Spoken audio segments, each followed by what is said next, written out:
Bismillahirrahmanirrahim. Alhamdulillahi rabbil alamin, wassalatu wassalamu ala rasulina Muhammadin wa ala alihi wa sahbihi ajma'in. Alhamdulillah, tuan-tuan puan-puan muslimin muslimat yang dirahmati Allah Subhanahu wa taala dan juga sidang pendengar yang dirahmati Allah Subhanahu wa taala. Kita lihat iddah menurut pandangan Islam, dari sudut perspektif Islam.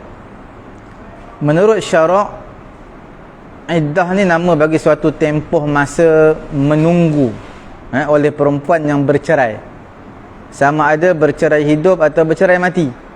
Sama ada dia bercerai disebabkan suami dia mati ataupun suami dia masih hidup. Perempuan itu tidak boleh dipinang dan berkahwin dalam tempoh masa iddah ni, dalam tempoh iddah, bagi tujuan mengetahui kebersihan rahimnya dari mengandung atau untuk semata-mata menjunjung perintah Allah Subhanahu wa taala tanpa mengetahui rahsianya, iaitu dipanggil ta'abbudi, atau untuk menyatakan kesedihan kerana kehilangan dan kematian suaminya. Tak boleh berkahwin lain lagi, tunggu sampai habis iddah. Itu tujuan dia. Apa tujuan dia? Tujuan yang pertama adalah dikatakan untuk bersihkan rahim, tak bercampur dengan benih yang lain. Yang keduanya, tujuan dia ta'abbud, kerana perintah Allah Ta'ala. Allah Ta'ala suruh, hikmah dia Allah Ta'ala lebih mengetahui. Atau yang ketiganya adalah nak merasakan, nak menzahirkan kesedihan, kehilangan orang yang tersayang atas kematian suami dia. Dalil-dalil wajib iddah ni dalam surah Al-Baqarah ada ayat 228, surah Al-Baqarah ayat 234, surah At-Talaq ayat 49, At-Talaq ayat 1. Nanti kita akan sebutkan dalam untuk perempuan-perempuan yang jenis-jenis iddah ni. Riwayat dari dalil daripada hadis riwayat Imam Ahmad dan Daruqutni yang bermaksud diriwayatkan daripada Ubay bin Ka'ab. Beliau berkata, aku telah berkata, wahai Rasulullah, isteri-isteri yang hamil iddahnya sehingga melahirkan anak. Iddah perempuan yang mana sedang mengandung sampai lahirkan anak, adakah itu untuk seorang isteri yang talak 3 ataupun isteri yang kematian suami? Maka Nabi SAW menjawab, Nabi kata untuk isteri yang ditalak 3 dan juga untuk isteri yang kematian suami sama saja. Dalil yang ketiga, ijma' di kalangan ulama'. Para ulama' mujtahidin sependapat bahawa iddah adalah suatu hukum yang telah ditetapkan melalui Al-Quran dan juga Al-Hadis. Tempoh iddah ni bagi perempuan yang diceraikan oleh suaminya dan pernah disetubuhi oleh suaminya tetapi tidak pernah mengandung, maknanya dia dalam keadaan dia tidak mengandung, dah pernah disetubuhi sebelum ini, kemudian suami dia ceraikan dia. Dalilnya dalam surah Al-Baqarah ayat 228, walladzina yutawaffawna minkum wa yadharuna azwajan yatarabbasna bi anfus dalilnya wal mutallaqatu yatarabbasna bi anfusihinna thalathata quru, 3 kali suci, 3 kali suci daripada haid. Mana suci, haid, ketika suci suami ceraikan dia, kemudian haid, kemudian suci, kemudian haid, kemudian suci. Suci untuk kali yang ketiga. Suci, suami ceraikan dia, haid, suci, haid, suci. 1, 2, 3. 3 kali suci, kali yang ketiga dah boleh kahwin lain.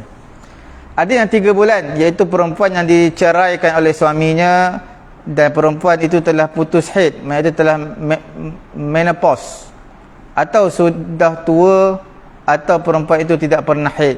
Ayat surah At-Talaq, ayat yang keempat, wallai ya'isna minal mahidhi min nisaikum in irtabtum fa'iddatuhunna 3 ashhur wallai lam yahidn, tak pernah datang haid pun 3 bulan, yang dah menopause pun 3 bulan. 4 bulan 10 hari yang kematian suami, yang kematian suami dalam surah Al-Baqarah ayat 234, walladzina yutawaffawna minkum wa yadharuna azwajan yatarabbasna bi anfusihinna 4 ashhurin wa 'ashra, sampai bersalin, iaitu bagi perempuan yang diceraikan oleh suami dia sama ada bercerai mati dan sama ada cerai mati, dan pada ketika diceraikan perempuan itu sedang mengandung. Cerai mati atau hidup? Cerai mati yang pada bercerai mati.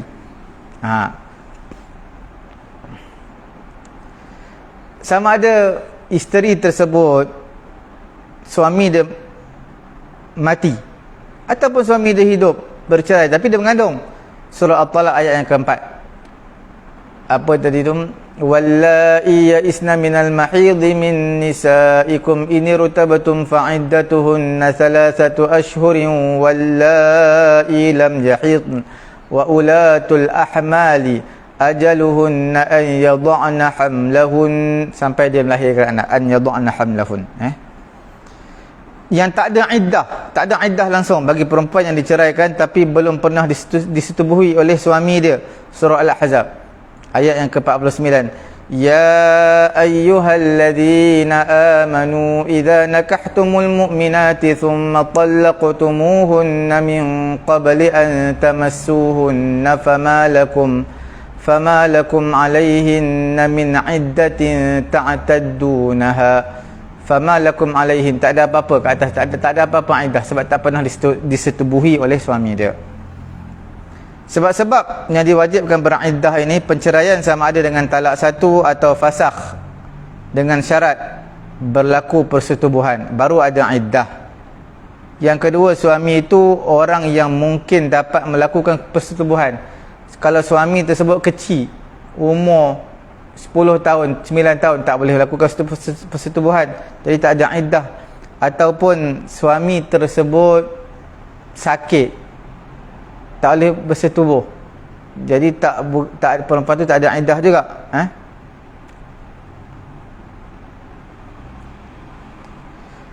Perkara yang ketiga, isteri itu wanita yang mungkin boleh melakukan persetubuhan. Isteri itu adalah wanita yang baligh, yang layak untuk melakukan persetubuhan. Kalau suami kahwin, isteri sakit, tak boleh melakukan persetubuhan, tak ada juga iddah dia. Ataupun isteri tersebut dia ada penyakit tak boleh untuk disetubuhi, maka tak ada juga iddah dia. Perkara yang kedua dipanggil wati syubhah, sebab diwajibkan beriddah. Yang kedua wati syubhah, iaitu persetubuhan yang berlaku dalam keadaan syubhah, seperti persetubuhan yang berlaku dalam perkahwinan yang tidak sah, yang fasid, atau pihak lelaki menyangka perempuan yang diwati, yang disetubuhi itu isterinya, sedangkan ia bukan isterinya. Contohnya isteri dia kembar, dia ingat ke itu isteri dia, rupanya bukan, seorang lagi. Jadi bila mana persetubuhan berlaku, itu dipanggil wati syubhah. Itu dipanggil apa? Wati syubhah. Kalau anak yang lahir, anak tersebut dipanggil wati syubhah. Ataupun persetubuhan yang berlaku dalam perkahwinan yang tidak sah. Contohnya perkahwinan tersebut, mahkamah kata perkahwinan tersebut fasid, tak sah. Dah ada anak dah, anak tersebut dipanggil anak wati syubhah, boleh dibinkan kepada ayahnya. Perkara yang ketiga, kematian suami. Perempuan yang kematian suami wajib beriddah.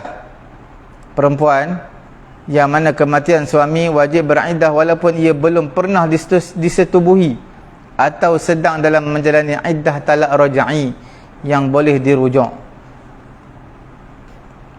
Berlaku kematian suami. Perempuan yang kematian suami wajib beriddah walaupun ia belum pernah disetubuhi, dia baru berkahwin seminggu, kemudian tak disetubuhi lagi, suami dia mati, wajib iddah, tetap wajib kematian suami. Atau sedang dalam menjalani iddah talak raj'i, dia menjalani iddah talak raj'i, talak 3 kali suci, sedang menjalani 3 kali suci tu suami dia mati, maka berpindah daripada 3 kali suci jadi 4 bulan 10 hari pula.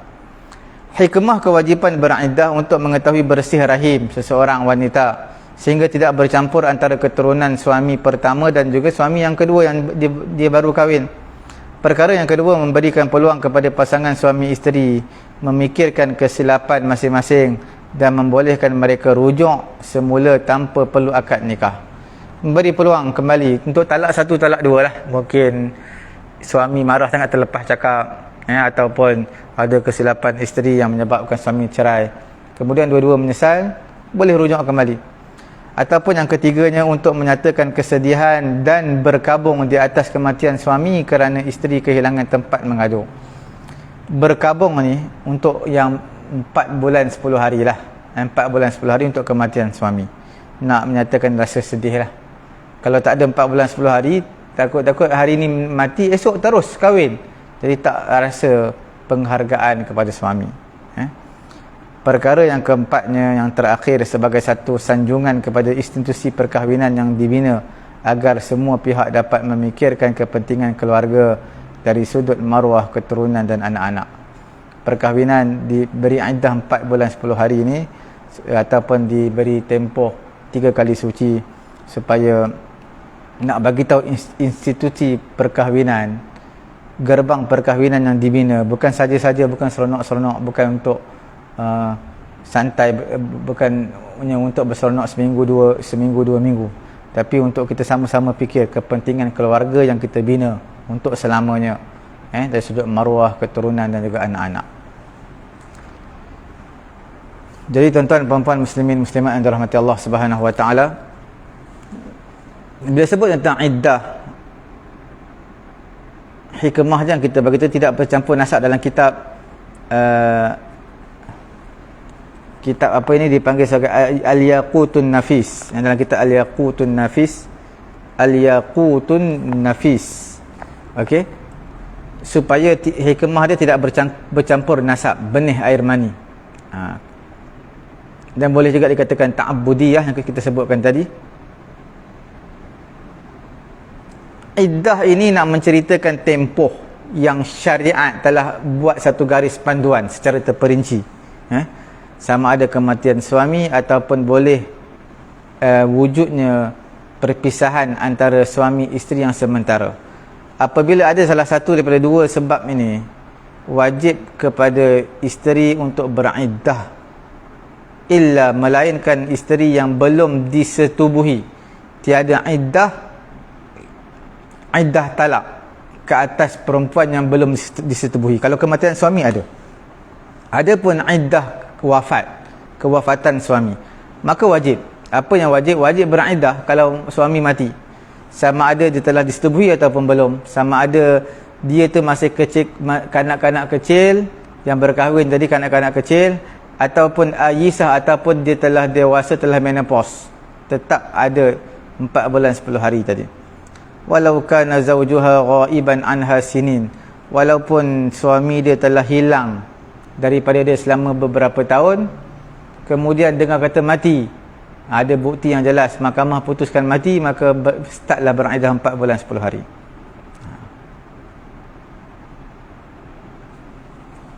Iddah diambil dari perkataan adad, makna bilangan. Kerana wajib ke atas perempuan yang dicerai, wajib kepada perempuan yang dicerai ataupun kewafatan suami, kena dia menghitung beberapa hari. Sebab apa? Kerana diharamkan ke atas dia untuk dia berkahwin dengan lelaki lain pada tempoh ataupun hari-hari tersebut. Okey?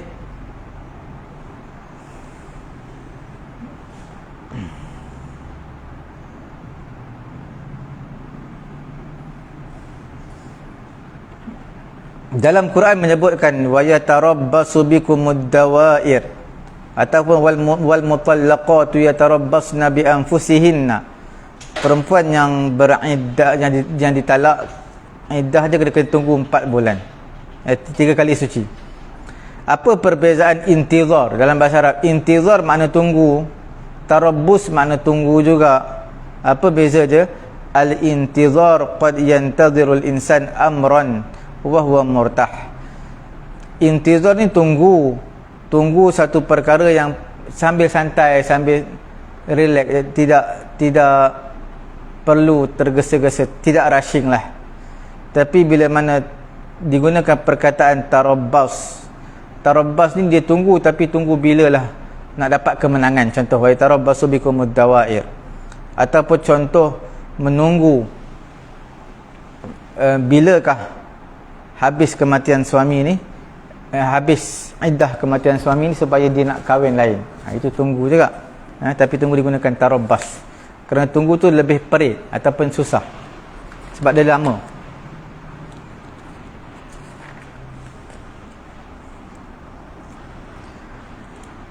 Wajib dalam tempoh ini, dalam tempoh iddah ini, perempuan yang kewafatan suami berkabung, al-ihdad dipanggil.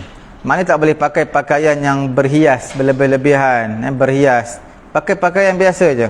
Wa tatayyub, tak boleh berwangi-wangian, tak boleh merambutkan minyak. Ini kalau sebenarnya rambutkan minyak ni orang lain tak tahu pun sebab dia pakai tudung. Tak boleh bercelak dengan percelak yang perhiasan, maksudnya terlampau pekat. Melainkan kerana hajat pada waktu malam, contoh dia pakai celak, tak apalah, malam tu orang tak apa nampak. Contohlah. Wa khidab ma zahara bi nahwil hina, ataupun pakai inai yang zahir, orang nampak pakai inai. Itu semua perhiasan yang tidak dibenarkan.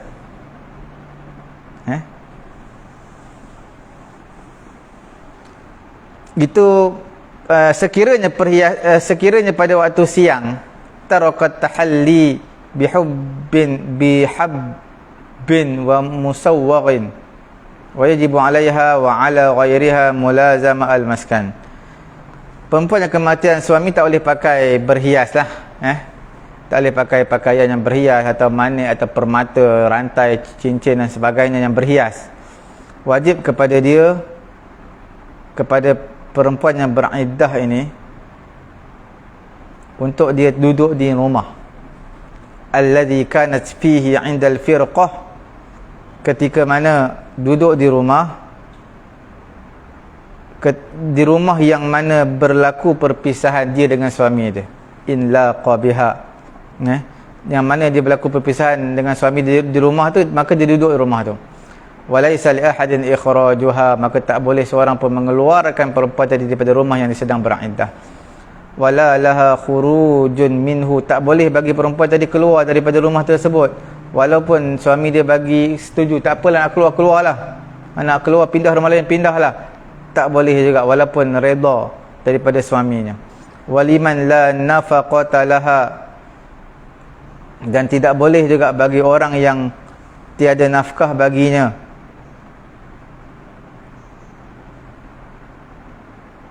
Seperti mana orang yang mana kematian suami, orang yang kematian suami tak wajib suami bagi nafkah kepada dia, sebab suami sudah mati, nak bagi nafkah macam mana, tapi tetap tidak boleh keluarkan daripada rumah yang dia berpisah dengan suami dia. Perempuan yang bain, yang hail. Bain yang hail, apa maksud bain yang hail? Iaitu orang yang dicerai dengan talak 3 lah. Talak 3. Okey.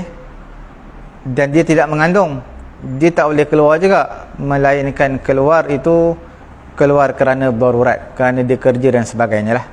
Kal khauf ala nafsiha, ataupun dia masuk keluar di sini pindah rumah, tak boleh melainkan kerana darurat. Contohnya seperti kawasan rumah dekat kawasan tanah runtuh, jadi dia takut membahayakan diri, keselamatan diri dia, itu dia boleh pindah. Walil hajah, ataupun ada hajat dia boleh keluar, seperti beli barang keperluan rumah, makanan dan sebagainya. Sekira tak ada orang yang nak menyempurnakan dia lah. Tapi kalau ada adik-beradik ke, ada orang yang boleh menyempurnakan, itu yang terbaik. Kalau tak boleh, dia kena keluar lah. Amma man wajabat nafaqatuha, adapun orang yang wajib menafkahinya, memberi nafkah kepadanya, min raja'iyah, iaitu perempuan yang ditalak raja'i, talak 1, talak 2, suami wajib bagi nafkah kepada dia. Ataupun bain hamil, dia talak 3 tapi mengandung, wajib juga, wajib juga untuk suami tanggung dia. Fala takhruj illa biiznin, maka dia tak boleh keluar dari rumah melainkan dengan izin. Dia tak boleh keluar daripada rumah tersebut melainkan dengan izin, ataupun kerana darurah, ada desakan, yang terpaksa baru boleh.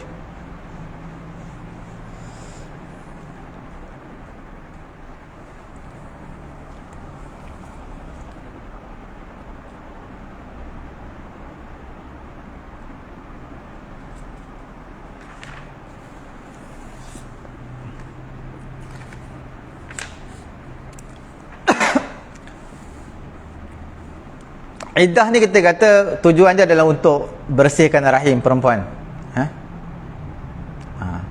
supaya tidak berlaku percampuran nasab.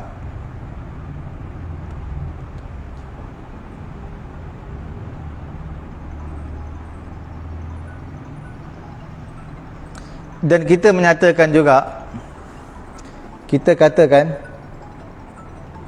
apa dia, perempuan yang tidak disetubuhi, ghairul madkhul biha, perempuan yang tidak disetubuhi, maka tak ada talak, tidak ada iddah talak ke atas dia. Baru kahwin 2-3 hari cerai, tak ada talak. Wa naqifu 'inda at-ta'bir al-latif min qabli an tamassuhunna. Ayat Quran sebut apa? Wahai orang beriman, apabila kamu menikah perempuan yang beriman, kemudian kamu ceraikan dia sebelum kamu sentuh dia. Apa maksudnya sentuh? Sentuh sini adalah maksudnya setubuh. Mereka berkata ayat ini nak memberi faedah nikah yang sarif ilal aqdi haqiqatan wa majazan fil wata'i. Bila sebut nikah ayat ini nak memberi faedah nikah, maksudnya akad nikah, itu hakikat nikah. Bila sebut tentang makna majaz, adalah makna setubuh. Nikah itu adalah makna yang kedua, adalah makna menyetubuhi. Bahkan mereka mengatakan kebanyakan ayat Al-Quran tidak mengisyaratkan kepada nikah dengan makna, tidak mengisyaratkan dengan makna nikah, bahkan dengan makna wata', menyetubuhi, melainkan firman Allah Ta'ala, fa in talaqaha fala tahillu lahu min ba'du hatta tankiha zawjan ghairah. Iaitu di mana hadis menafsirkan makna sabda Nabi SAW, hatta tadzuqi usailatahu wa yazuqu usailataki, sehinggalah kamu merasai madunya dan dia merasai madu kamu. Dalam ayat Quran ni nak bagi tahu perkataan mas, sentuh tu maksud dia adalah, sentuh tu maksud dia setubuh. Bila sebut tentang nikah, makna yang sarif ilal aqd, bila sebut an-nikah, apa maksud nikah? Maksud hakikatnya adalah akad nikah.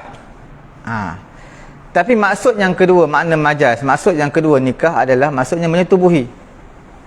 Bahkan mereka, ulama menyatakan kebanyakan ayat Al-Quran tidak mengisyaratkan kepada nikah dengan makna wata'. Nikah bukan dengan, ayat Al-Quran tidak mengisyaratkan kepada nikah dengan makna wata'. Bila sebut tentang nikah bukan dengan makna setubuhi, menyetubuhi, melainkan satu je, perkataan dalam firman Allah Ta'ala, fa in talaqaha fala tahillu lahu min ba'du hatta tankiha zawjan ghairah. Sekiranya suami telah menceraikan isterinya, cerai talak 3, maka tak halal bagi suami, selepas daripada itu untuk bersama dengan isteri dia, hatta tankiha zawjan ghairah, sehinggalah dia berkahwin. Perempuan tadi berkahwin dengan suami baru. Maksud berkahwin di sini adalah maksudnya menyetubuhi suami baru. Nampak, tankih di sini bermaksud nikah, tapi nikah tersebut makna setubuh. Selain daripada tu, nikah dalam Quran semua maksudnya akad nikah, tak bermaksud persetubuhan. Ayat ini saja, sebab dia disokong oleh hadis Nabi yang menyatakan hatta tazuqi usailatahu wa yazuqu usailataki, sehinggalah kamu merasai madunya dan juga suami juga merasai madu kamu. InsyaAllah kita akan masuk esok insyaAllah mengenai dengan tempoh iddah. Tempoh iddah kita akan bicarakan insyaAllah ta'ala esok, tempoh, dan juga ada beberapa perkara yang kita nak sebutkan insyaAllah ta'ala. Okey.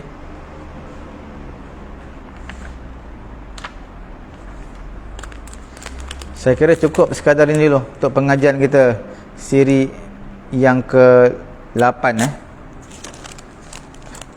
dalam fiqh Syafi'i, dalam bab iddah. InsyaAllah kita akan sambung lagi Subhanallahumma wa bihamdihi, subhanakallahumma wa bihamdika, asyhadu an la ilaha illa anta, astaghfiruka wa atubu ilaik.